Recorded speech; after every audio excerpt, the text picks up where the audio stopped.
चलिए प्रिय भक्तगण, आज हम आपको श्रीमद् भागवत गीता का एक ऐसा उपदेश सुनाने जा रहे हैं जिसके सुनने मात्र से आपके जीवन में सुख संपत्ति और धन की वर्षा होगी। चलिए श्री कृष्ण जी के इस अनमोल वचन को प्रारंभ करते हैं। और अगर आप इस कहानी को सुन रहे हैं तो पूरा सुनिए। क्यों व्यर्थ की चिंता करते हो? किससे व्यर्थ में डरते हो? तुम्हें कौन मार सकता है? आत्मा न पैदा होती है और न मरती। हर काम का फल मिलता है। इस जीवन में ना कुछ खोता है न व्यर्थ होता है। विषयों का चिंतन करने से विषयों की आसक्ति होती है। आसक्ति से इच्छा उत्पन्न होती है और इच्छा से क्रोध होता है। क्रोध से सम्मोहन और अविवेक उत्पन्न होता है। संयम का प्रयत्न करते हुए ज्ञानी मनुष्य को न्यून को भी चंचल इंद्रियां बलपूर्वक हर लेती है। जिसकी इंद्रियां बस में होती है उसकी बुद्धि स्थिर होती है।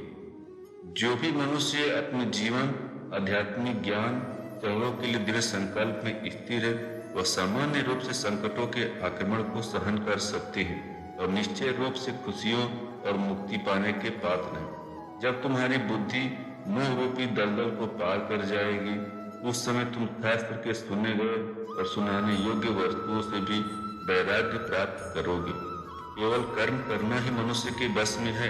कर्म फल, इसलिए तुम्हारे कर्म फल की आसक्ति में न फंसो और कर्म फल के त्याग न करो।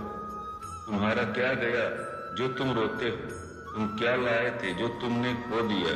तुमने क्या पैदा किया जो नाश हो गया? न तुम कल लेकर कुछ आए थे, जो लिया यहीं से लिया, जो दिया यहीं दिया। जो दिया ईश्वर ने दिया, जो लिया ईश्वर ने लिया। जो मन को नियंत्रित नहीं करते हैं उनके लिए शत्रु के समान होते हैं। श्री कृष्ण कहते हैं, खाली हाथ आए और खाली हाथ वापस चले जाओगे। जो आज तुम्हारा है कल किसी और का होगा और परसों किसी और का होगा। तुम इसे अपना समझकर मग्न हो रहे हो। सुख दुख लाभ हानि हार की चिंता न करके मनुष्य को अपने शक्ति के अनुसार कर्म करना चाहिए। ऐसे भाव से कर्म करने से मनुष्य को पाप नहीं लगता। जो हुआ अच्छा हुआ, जो हो रहा है अच्छा हो रहा है और जो होगा अच्छा होगा।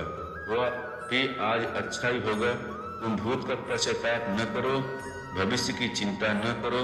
वर्तमान चल रहा है। क्रोध से भ्रम पैदा होता है, भ्रम से बुद्धि व्याग्र होती है। जब बुद्धि व्याग्र होती है तब तर्क नष्ट हो जाते हैं। जब तर्क नष्ट हो जाते हैं